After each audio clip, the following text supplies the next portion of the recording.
یا میں ان میں سے ہوں کہ شر کے وقت میری زبان اور کھل کے آگ برسا رہی ہوتی.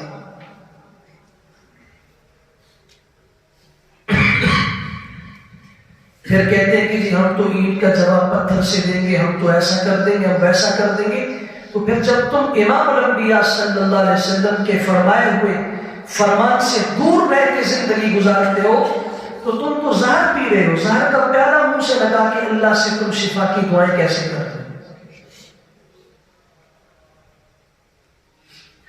لیس الشدید بالسرعہ انما الشدید الذی یملک نفسہ عند الغضب. پہلوان میری امت میں وہ نہیں جو کسی کو نیچے گرا دے، میری امت کا پہلوان وہ ہے جو غصے کے وقت اپنے نفس پہ قابو رکھے.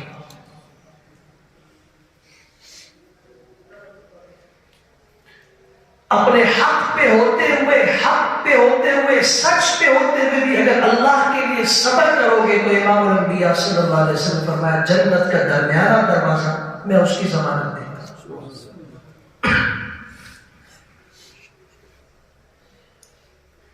3 باتوں کی آپ نے قسم کھائی. میں محمد صلی اللہ علیہ وسلم قسم کھاتا ہوں اس بات کی کہ کسی پر ظلم ہوا اور اس نے اللہ کے لیے صبر اختیار کیا، شر سے اپنے آپ کو بھی بچایا اوروں کو بھی بچایا، بس اللہ کے لیے صبر کر لیا، تو میں اس بات کی عزت، اللہ کی عزت کی قسم کھا کے کہتا ہوں کہ اللہ تعالیٰ اس کی عزت میں کبھی کمی نہیں آنے دیں گے. اللہ اس کو اور بھی عزتیں اور ترقیاں اور بلندیاں نصیب فرمائے گا. یہ تو حضور صلی اللہ علیہ وسلم کا فرمان ہے. لیکن میرا معاشرہ کیا کہتا ہے؟ اس نے مجھے گالی دی، میں چپ کر جاؤں، یہ مجھے بے غیرت سمجھے گا، مجھے کہے گا کہ تم. اب حضور صلی اللہ علیہ وسلم کیا فرما رہے ہیں اور ہمارا معاشرہ کیا کر رہا ہے؟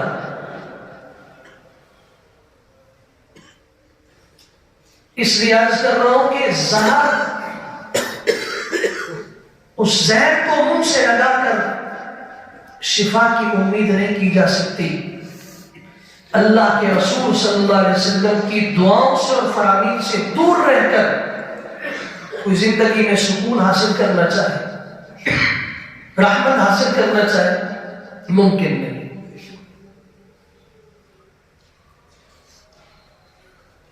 اگلا خوش نصیب سیدنا ابو ہریرہ رضی اللہ تعالیٰ عنہ کی روایت ہے. امام الانبیاء صلی اللہ علیہ وسلم نے فرمایا رحم اللہ امرأ کانت لأخیہ مظلمۃ عندہ. اللہ رحم فرمایا اس شخص پر جس پر کسی نے ظلم کیا یا جس نے کسی پہ ظلم کیا.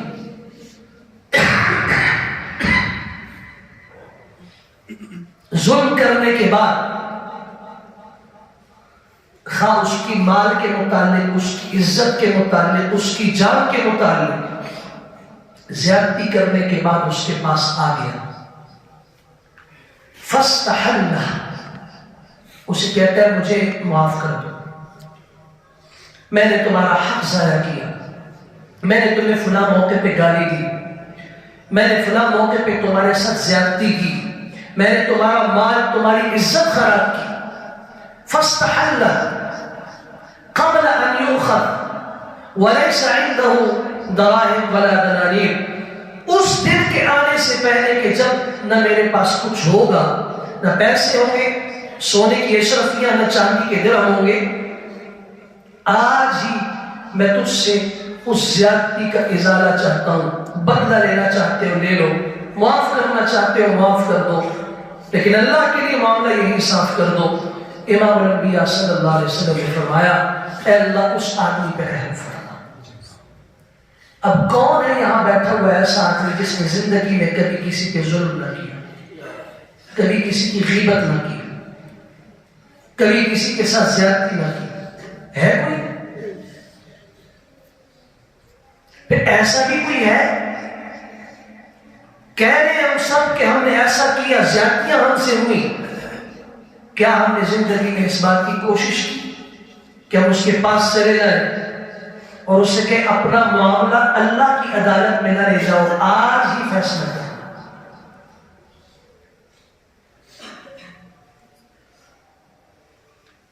یہ وہ 7 خوش نصیب ہیں جن کے لیے رحم کی دعائیں حضور صلی اللہ علیہ وسلم نے اللہ سے مانگی۔ آپ کی دعا میں اثر کیا ہے؟ کبھی آپ نے سوچا؟ خادم حضرت انس بن مالک رضی اللہ تعالیٰ حضور نے ان کے لیے دعا فرمائی، اللہم اکثر مالہ وولدہ وبارک لہ فیما اعطیتہ، اللہ اس انس کے مال میں، اس کی اولاد میں برکتیں عطا فرما، کثرت عطا فرما، جو رزق تو نے دیا، جو اولاد دی، جو کچھ دیا، اللہ اس کی برکتیں اسے نصیب فرما۔ حضرت انس فرماتے ہیں اللہ نے عمر بھی لمبی دی، 100 سال کی عمر تھی، اور ان کی زندگی میں ان کے خاندان کے جو گھر کے افراد تھے 100 سے زائد تھے، اور اللہ نے ایسے زبردست برکت دی ہر چیز کے اندر کہ ان کا جو درخت ہوتے تھے ان کے باغ کے وہ سال میں 2 دفعہ پھل دیتے تھے۔ حضرت عبداللہ ابن عباس کے لیے دعا فرمائی، اللہم علمہ الکتاب وفقہہ فی الدین، اللہ اس بچے کو قرآن کی سمجھ بھی عطا فرما، دین کا علم اور دین کی فقاہت بھی نصیب فرما۔ اللہ نے ایسا سینہ کھولا، 13 سال کی عمر میں صحابہ کرام کے مفتی تھے، 13 سال کی عمر ہے۔ امیر المومنین حضرت عمر بن خطاب رضی اللہ عنہ جب کوئی فیصلہ فرماتے، آخری رائے حضرت عبداللہ ابن عباس رضی اللہ عنہ سے لیتے۔ یہ بچہ معمولی نہیں ہے۔ کسی نے اعتراض کیا، امیر المومنین کے بارے صحابہ موجود ہیں، بڑے حضرات موجود ہیں، ان کی موجودگی میں اس بچے کی رائے کو آپ اتنی فضیلت دیتے ہیں؟ فرمایا اس کو جو برکت کی دعا حضور اکرم صلی اللہ علیہ وسلم کی زبان مبارک سے ملی ہے اس کو تو دیکھو۔ پھر اگر آپ نے دیکھنا ہے تو حضرت ابو ہریرہ سے پوچھو، شکایت کی اللہ کے رسول صلی اللہ علیہ وسلم حافظہ کمزور ہے، آپ کی بات سن لیتا ہوں یاد بھی رہتی۔ حضور صلی اللہ علیہ وسلم نے دست مبارک کو سینے پہ رکھ کے علم کی برکت کی دعا دی۔ اس دعا کا اثر یہ تھا کہ مسجد نبوی میں صحابہ کرام کے زمانے میں امیر المؤمنین فی الحدیث ابو ہریرہ رضی اللہ عنہ بن گئے۔ صرف 3 سال کا عرصہ حضور کی خدمت گزارے۔ کتنا؟ 3 سال۔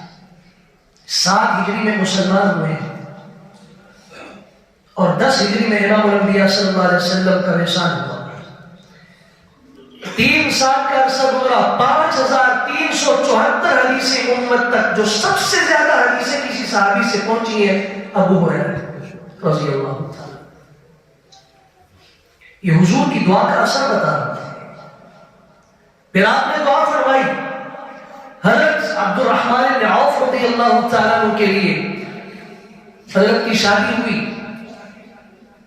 یہاں ضمن ایک بات عرض کرنا چاہوں گا، شادیوں کے تکلفات سے نکلو اگر برکت کی زندگی چاہتے ہو۔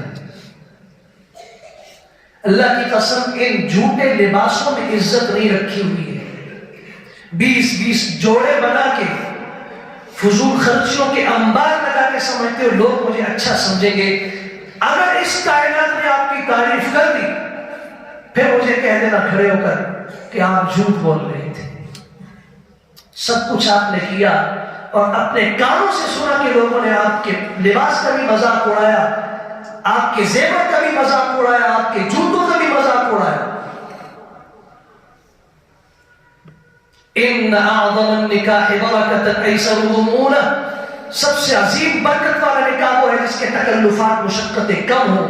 امام الانبیاء صلی اللہ علیہ وسلم نے فرمایا تھا، یہاں عرض کر رہا ہوں مدینہ منورہ ہے، عبد الرحمن بن عوف ہے، ان 10 صحابہ میں سے ہیں جنہیں ایک مجلس میں جنتی ہونے کی بشارت ملی ہے۔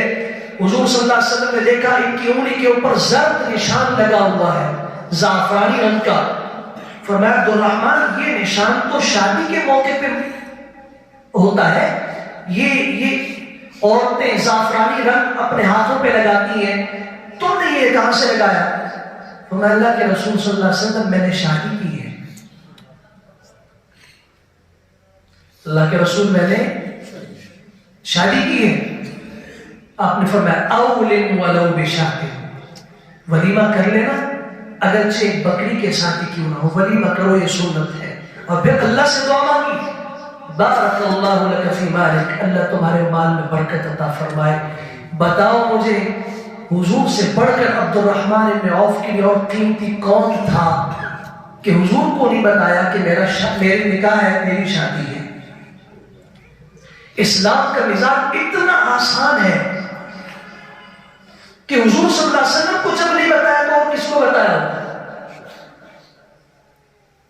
کسی نے پوچھا حضرت آپ نے اطلاع نہیں دی, اور میں حضور کے ارشاد نہیں سنا, نکاح کو آسان بناؤ تاکہ زنا کے دروازے بند ہو جائیں, اور جب نکاح مشکل ہوگا تو خرافات کے دروازے کھلیں گے. کوئی گلہ نہیں کیا کہ تم نے مجھے کیوں نہیں بتایا, نکاح کس نے پڑھوایا. اللہ تعالیٰ ہماری پوری امت پہ رحم فرمائے, ہمارے اوپر بھی رحم فرمائے. ہم جو ایمان ہے نا, اللہ ہمارے حال پہ سب سے زیادہ رحم فرمائے. ہم بھی پتہ نہیں کس سمت پہ چل پڑے. اگر مجھے کوئی نہ بتائے تو میں اس سے خفا ہو جاؤں گا کہ میرا مقتدی ہے, مجھے کیوں نہیں بتایا آپ نے, میرا مقتدی تھا, آپ نے جنازہ مجھ سے کیوں نہیں پڑھوایا. شریعت کو شریعت کی حد تک رکھو. جہاں آسانیاں ہیں, جو مزاج شریعت ہے اس کے مطابق چلو, عافیت خود بھی پاؤ گے, اوروں کو بھی عافیت دینے کا ذریعہ بنو گے. مشکلات پیدا کرو گے اپنے لیے بھی, اوروں کے لیے بھی. حضور نے دعا دی, اللہ اس کے عبد الرحمن بن عوف کے مال میں برکت عطا فرما. اللہ نے ایسی برکت عطا فرمائی, خود فرماتے ہیں کہ میں اگر مٹی کو بھی ہاتھ لگا دیتا نا, اللہ اس میں سونے جیسا نفع عطا فرماتے تھے. جس وقت دنیا سے رخصت ہوئے, ان کی 4 بیویاں تھیں, اور ان کا جو مال پیچھے رہا, باقی ورثہ, ان کو چھوڑو, صرف ایک ایک بیوی کو 80,000 سونے کی اشرفیاں ملی. حضور کی دعا ایسی ہوتی ہے. پھر جب برکت کی دعا ملی تو ایسے ملی. غزوہ موتا میں حضرت جعفر طیار شہید ہوئے. آپ علیہ السلام بڑے مغموم انداز سے تشریف لائے. آپ کے چچزاد بھائی تھے, ان کے 2 معصوم بچے عبداللہ اور محمد. حضور صلی اللہ علیہ وسلم نے دیکھا, آنکھوں میں آنسو آ گئے. ان کی زوجہ سے کہا کہ ان بچوں کو لے کر میرے پاس آؤ. لایا گیا تو آپ علیہ السلام نے فرمایا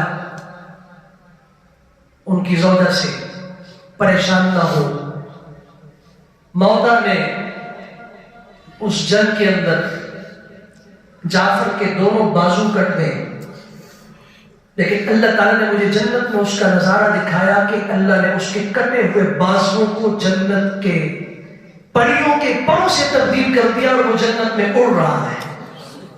یطیر بجناحہ فی الجنہ, اس لیے ان کو جعفر طیار کہا جاتا ہے, اڑنے والے جعفر. وہاں بچوں کو بلایا, محمد کو لاؤ, عبداللہ کو لاؤ, چھوٹے بچے تھے. حضور صلی اللہ علیہ وسلم کے لیے برکت کی دعا دی, اللہم اخلف جعفرا فی اہلہ وبارک اللہ فی مالہ.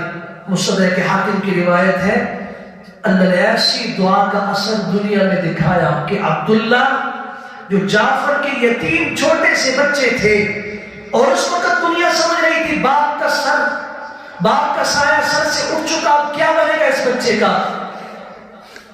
اللہ نے اتنا مال دیا, تاجروں کے اندر صف اول کے تاجر بنے, اور ضرب المثل اور کہاوت بن گئی کہ عبداللہ جیسا تاجر کوئی نہیں ہے.